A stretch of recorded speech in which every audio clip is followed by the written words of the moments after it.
बीडमधील सरपंच संतोष देशमुख हत्या प्रकरण आणि या प्रकरणी संतोष देशमुख यांचा पवनचक्कीच्या गोदामात झालेल्या किरकोळ वादातून खून झाल्याचं कळतंय। पवनचक्कीच्या कंपनीकडे तब्बल 2 कोटी रुपयांची खंडणी मागितल्याप्रकरणी केज पोलीस ठाण्यात नवीन गुन्हा दाखल करण्यात येतोय। या प्रकरणात वाल्मिक कराड, विष्णू चाटे आणि सुदर्शन गुलेवर गुन्हा दाखल आहे। राज्यात कायदा आणि सुव्यवस्थेचा धाक उरला काय, हा खरा प्रश्न येतो। आज सरपंचाची झाली, उद्या आमदाराची हत्या होईल, परवा मंत्र्याची हत्या होईल, उचलून घेऊन जातील आणि हत्या करतील।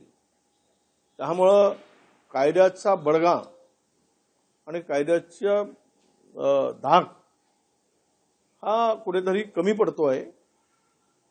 म्हणून अशा घटना अधिक होत आहेत। अशा घटना घडण्याची हिंमत राजकीय असतील गुन्हेगार किंवा सराईत गुन्हेगार असतील, या सगळ्यामध्ये ही हिंमत वाढत चालली आहे, त्याचंही लक्षण आहे। आपण बिहारला नाव घेत होतो, पण बिहारपेक्षा जास्त स्थिती आहे। मी तर काही मतदान केंद्रावरच्या अधिकाऱ्यांकडून ऐकलं की सरळ कानावर रिव्हॉल्वर ठेवून मतदान करून घेतलं, अशा प्रकारच्या घटना घडलेल्या आहे बीडमध्ये। एक दुसरी गोष्ट, ज्या पद्धतीनं सरपंचाची दिवसा डवळ्या किडनॅप करून अपहरण करून हत्या केली गेली, जर एका मोठ्या गावचा सरपंच सुरक्षित नसेल तर सर्वसामान्य माणसाच्या जीविताचं काय?